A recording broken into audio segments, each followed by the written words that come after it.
ভারত পাকিস্তান আকাশপথে হয়ে গেল সংঘাতের এক নতুন অধ্যায়। এই সংঘাতে পাকিস্তানের ব্যবহৃত চীনা J-10C যুদ্ধবিমান ভারতের অন্তত দুটি রাফেল জেট ভূপাতিত করার তথ্য জানায় বিভিন্ন আন্তর্জাতিক সংবাদ মাধ্যম।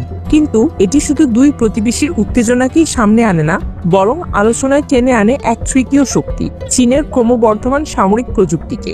আর এই প্রেক্ষিতেই সামনে আসে চীনের বহুল আলোচিত যুদ্ধবিমান J-35A।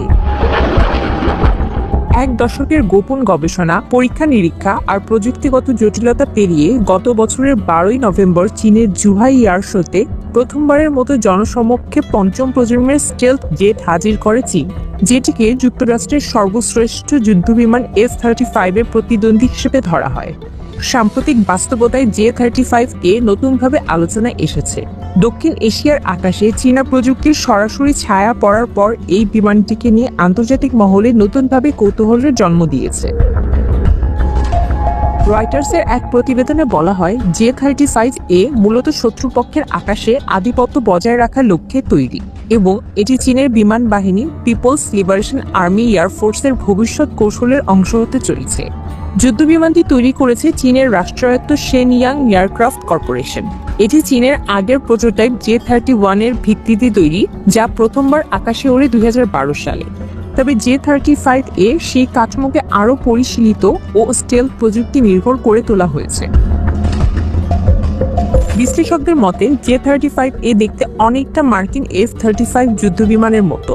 এর গঠন এমনভাবে ডিজাইন করা হয়েছে যেন রাডারে ধরা না পড়ে।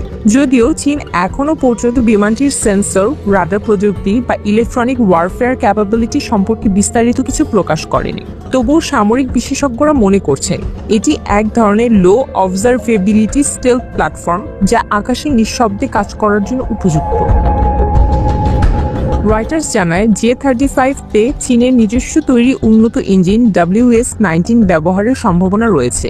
এর আগে J-31A WS-13 ইঞ্জিন ব্যবহৃত হয়েছিল, কিন্তু WS-19 আরও শক্তিশালী ও উন্নততর বলে ধারণা করা হচ্ছে। এই ইঞ্জিন যুদ্ধবিমানটির গতি, অস্ত্র বহন ক্ষমতা ও দীর্ঘ সময় উঠতে পারার সক্ষমতা বাড়াবে বলে মনে করেন সামরিক বিশ্লেষকরা।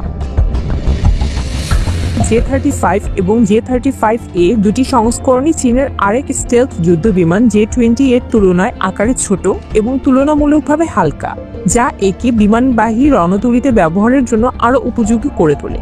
J-35 এর একটি সংস্করণ তৈরি করা হয়েছে বিমানবাহী রণতরীর ব্যবহারের জন্য। যুদ্ধের ময়দান বদলাচ্ছে, শুধু ট্যাঙ্ক, কামান কিংবা সৈন্য নয়। আজকের লড়াইতে হচ্ছে প্রযুক্তি দিয়ে, আকাশের নিয়ন্ত্রণ নিয়ে। J-35A এখনো পুরোপুরি যুদ্ধের ময়দানে আসেনি, তবে তার আগমনী বার্তাই বোঝাচ্ছে আগামী দিনের আকাশে চীনের প্রযুক্তি শুধু উপস্থিতিই নয়, প্রভাবশালীও।